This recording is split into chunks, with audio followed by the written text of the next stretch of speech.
तहरीक इंसाफ के रुकने कौमी असम्बली डॉक्टर आमिर लियाकत हुसैन की पुरअसरार मौत के हवाले से 3 मुमकिन वजूहात सामने आ रही हैं, जिनमें हार्ट अटैक, जनरेटर के धुएं से दम घुटना और ओवरडोज शामिल हैं। ताहम पुलिस हुकाम खुदकुशी का इम्कान भी रद्द नहीं कर रहे। बताया जा रहा है कि जब कमरे का दरवाज़ा खटखटाने पर आमिर लियाकत की जानिब से कोई जवाब नहीं आया तो इनके मुलाजिमों ने कमरे का दरवाज़ा तोड़ा। मुलाजमीन का कहना है कि आमिर लियाकत अपने बेड पर बेहिस्सो हरकत पड़े हुए थे, लिहाजा इन्हें फौरी तौर पर अस्पताल मुंतकिल किया गया, जहां डॉक्टर्स ने थोड़ी देर बाद इनकी मौत की तस्दीक कर दी। कराची पुलिस हुकाम का कहना है कि डॉक्टर आमिर लियाकत हुसैन की मौत की असल वजह इनकी पोस्टमार्टम रिपोर्ट से ही सामने आ सकेगी, लेकिन मुमकिन तौर पर इनकी मौत की 3 वजूहात ज़ेर बहस हैं। उनके घर के मुलाजमीन का कहना है कि गुज़िश्ता रात आमिर लियाकत हुसैन के सीने में दर्द था, चुनाचे इन्हें अस्पताल जाने का मशवरा दिया गया, लेकिन उन्होंने इनकार कर दिया। इससे पहले भी पिछले कुछ माह के दौरान डॉक्टर आमिर लियाकत हुसैन तबीयत खराब होने की वजह से 3 मरतबा अस्पताल दाखिल हुए थे, लेकिन उन्होंने दिल की बीमारी के हवाले से कभी कोई बात नहीं की। पुलिस ज़राए का कहना है कि आमिर लियाकत की मौत की दूसरी मुमकिन वजह कमरे में जनरेटर का धुआं भर जाना भी हो सकती है, क्योंकि जब इनके घर का मुआयना किया गया तो जनरेटर इनके कमरे के बाहर रखा हुआ पाया गया, जिसका धुआं बाहर निकलने का कोई सिस्टम नहीं बनाया गया था। पुलिस ज़राए का कहना है कि उनकी मौत की तीसरी मुमकिन वजह ओवरडोज भी हो सकती है, क्योंकि इस हवाले से इनकी तीसरी बीवी वाज़े इल्ज़ामात लगा चुकी हैं, लेकिन मौत की हतमी वजह पोस्टमार्टम रिपोर्ट सामने आने पर ही पता लग सकेगी। डॉक्टरों के मुताबिक आमिर लियाकत को जब जिन्ना अस्पताल लाया गया तो वो मुर्दा हालत में थे। याद रहे कि हालिया हफ्तों में वो दानिया शाह से अपनी तीसरी शादी के हवाले से पैदा होने वाले तनाज़े की जद में थे, जिसके बाद उन्होंने पाकिस्तान छोड़ने का ऐलान भी किया था। बताया जाता है कि वो अगले चंद रोज में उम्रा अदा करने की खातिर सऊदी अरब जाने वाले थे और तैयारियों में मसरूफ थे, लेकिन फरिश्ता अजल ने इन्हें इसकी मोहलत ना दी। याद रहे कि नई सदी के अवाइल में मजहबी टीवी प्रोग्राम आलिम ऑनलाइन से शोहरत पाने वाले डॉक्टर आमिर लियाकत हुसैन ने 2018 में पीटीआई के टिकट पर इंतखाब जीतकर कौमी असम्बली में नशस्त हासिल की थी। आमिर लियाकत हुसैन ने 2002 के आम इंतखाबात में भी एमक्यूएम के टिकट पर कौमी असम्बली की नशस्त पर कामयाबी हासिल की और इन्हें मुशर्रफ के दौरे हुकूमत में मजहबी अमूर का वजीर बनाया गया।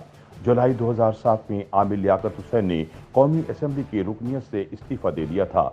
उनका ये इस्तीफा तब सामने आया जब उन्होंने इंडियन मुसन्निफ सलमान रुश्दी को टीवी प्रोग्राम में वाजिबुल कत्ल करार दे दिया था। अगले साल यानी 2008 में एमक्यूएम ने आमिर लियाकत को पार्टी से निकालने का ऐलान किया था। आमिर लियाकत हुसैन ने एक तवील अरसे तक सियासत से किनारा कशी इख्तियार की और 2016 में एमक्यूएम के सरबराह अल्ताफ हुसैन की मुतनाज़र तकरीर से चंद रोज कबल वो दोबारा सरगर्म हुए, जब 22 अगस्त 2016 को रेंजर्स ने डॉक्टर फारूक सत्तार और ख्वाजा इज़ारुल हसन को हिरासत में लिया तो आमिर लियाकत को भी इसी रोज गिरफ्तार किया गया था और रिहाई के बाद डॉक्टर फारूक सत्तार की पहली प्रेस कॉन्फ्रेंस में वो भी मौजूद थे, लेकिन बाद में दोबारा गैर मुतहर्रिक हो गए। आमिर लियाकत हुसैन की तहरीक इंसाफ में शमूलियत की खबरें 2017 में सामने आई थी। उनकी अपनी ट्वीट्स के बावजूद ऐलान सामने नहीं आया था, मगर बिला आखिर वो पार्टी में शामिल हो गए थे। पार्टी में शमूलियत के वक्त भी आमिर लियाकत को पीटीआई के कुछ हामियों की तरफ से तनकीद का निशाना बनाया गया। 2018 में आमिर लियाकत हुसैन ने इमरान के हमरा एक प्रेस कॉन्फ्रेंस में पार्टी में शमूलियत का ऐलान किया था तो उन्होंने कहा था कि मेरा आखिरी मकाम पीटीआई था। वो 2018 के इंतखाबात में N245 से रुकन कौमी असम्बली मुंतखब हुए थे। मैं खान साहब आपको ये बताना चाहता हूं कि हम में से कोई भी गद्दार नहीं है। हम लोग गद्दार नहीं हैं। आपने अरकान कौमी असम्बली को गद्दार करार दे दिया है और मैं तो था भी नहीं वोटिंग में। मैं तो दिल में तकलीफ थी, अस्पताल में था मैं, और मैं जब पहुंचा तो बहुत देर हो चुकी थी, दरवाजे बंद थे। मैंने तो वोट दिया ही नहीं और आपने मुझे गद्दार करार दे दिया। अब दूंगा। कल तक तुम्हारे साथ था गद्दार, अब उनके साथ होंगे जो गद्दार नहीं है। तुमने जनरल बाजवा को हटाने की कोशिश की। मैं गवाही देता हूं कि तुमने मुझसे बुलाकर बात की थी और तुमने कहा कि मैं जनरल बाजवा को हटाने वाला हूं। बहुत बड़ी बात कह रहा हूं और भी बहुत कुछ जानता हूं। अगर बता दिया तो कयामत आ जाएगी। चुप बैठा हूं, चुप। तुम्हारी तरह नहीं हूं जो टेलीविजन पे आके राज खोलता मेरे। तुम्हारी तरह नहीं हूं जो चिट्ठियां लहरा के झूठे खत, जाली खत दिखाते रहे। जाली खत है वो। ٹائل کو جاری خط ہے, لکھایا گیا وہ خط اسد صاحب سے, اور شاہ محمود قریشی اس میں شامل ہے. چپ ہوں تو چپ رہنے دو, چپ چپ چپ رہنے دو, چپ. اور تم بھی چپ. تم نے فوج میں بغاوت کرانے کی کوشش کی, تم نے کوشش کی کہ ایک کور کمانڈر کو سامنے لا کر تم آرمی چیف کو ہٹا دو, ہمارے بھاجپا کو ہٹا دو. ہٹا کے دیکھو, تمہارا باپ نہیں ہٹا سکتا, تمہارا باپ بھی ہٹا نہیں سکتا. ہٹاؤ, کر لو کوشش. اور جو ڈینٹسٹ بیٹھا ہوا ہے نا, ڈینٹسٹ, ایوان صدر میں ڈینٹسٹ, اس کو بولو ذرا یہیں کرنا چھوڑ دیں اور الٹے سیدھے احکامات جاری کرنا چھوڑ دیں. اب میں یہ بات کہنا چاہتا ہوں خاص طور پر کہ جس کی ہم سیاست کو برا کہتے رہے, جس کے لیے ہم برا بھلا کہتے رہے کہ یہ فارغ آدمی ہے, سیاست کی سب سے بڑی بیماری آصف علی زرداری, یہ آصف علی زرداری نہیں, یہ آصف علی بیداری بن کے سامنے آیا ہے. اب یہ مت کہہ دینا میں اس کے ساتھ ملا ہوں. خدا حافظ. عامر لیاقت حسین پاکستان کے تقریباً ہر بڑے نیوز چینل سے وابستہ رہے اور ان کے پروگرام زیادہ تر تنازعات سے بھرپور رہے, جس کے اثرات ان کے سیاسی کریئر پر بھی پڑے. پاکستان کے میڈیا گروپ جنگ پبلیکیشن نے جب اپنے نیوز چینل جیو کا آغاز کیا تو عامر لیاقت بطور نیوز کاسٹر سامنے آئے. اس کے بعد انہوں نے عالم آن لائن کے نام سے ایک مذہبی پروگرام شروع کیا. ایک پروگرام میں انہوں نے احمدی کمیونٹی کو غیر مسلم قرار دیتے ہوئے ان کا قتل جائز قرار دیا تھا. اسی ہفتے سندھ میں احمدی کمیونٹی کے 2 افراد ہلاک ہوئے. بیان پر انسانی حقوق کی تنظیموں نے شدید تنقید کی تھی. جہاد اور خودکش حملوں کے حوالے سے ان کے متنازع بیانات پر کچھ مذہبی حلقے ان سے ناراض بھی رہے. سال 2005 میں جامعہ بن نوریہ کے ایک استاد کی ہلاکت پر جب وہ تعزیت کے لیے پہنچے تو انہیں طلبہ نے یرغمال بنا لیا تھا. عامر لیاقت جیو کے علاوہ ARY, Express, Gold TV وی اور 24 نیوز سے وابستہ رہے.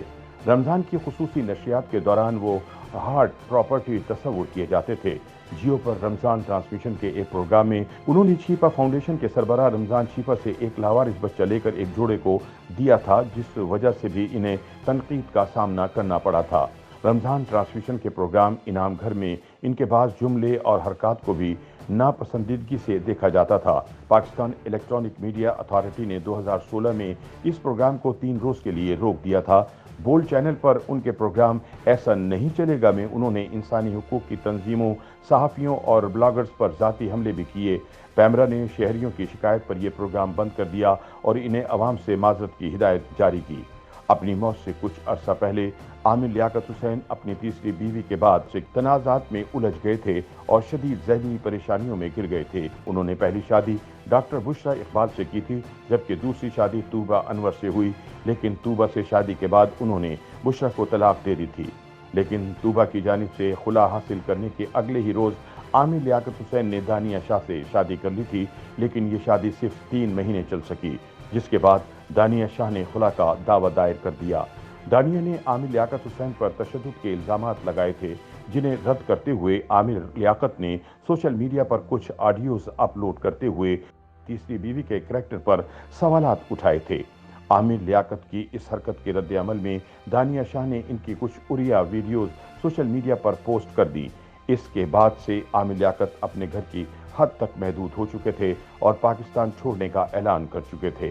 اس دوران انہوں نے سوشل میڈیا پر ایک ویڈیو پوسٹ کرتے ہوئے اپنی تینوں بیویوں کو مخاطب کیا تھا اور کہا تھا کہ تم نے میرے ساتھ بہت زیادتی کی ہے, میرا اللہ ہی تمہیں پوچھے گا. YouTube پر گوگلی نیوز دیکھنے کے لیے youtube.com کی سرچ بار میں googly news T V type کریں. گوگلی نیوز کے پیج پر سرخ رنگ کے سبسکرپشن والے بٹن پر کلک کرنا نہ بھولیے. YouTube پیج پر اپلوڈ ہونے والی ویڈیوز سے باخبر رہنے کے لیے بیل آئیکن پر کلک کیجیے. آپ کو ہر نئی ویڈیو کے بارے میں نوٹیفیکیشن موصول ہو جائے گا.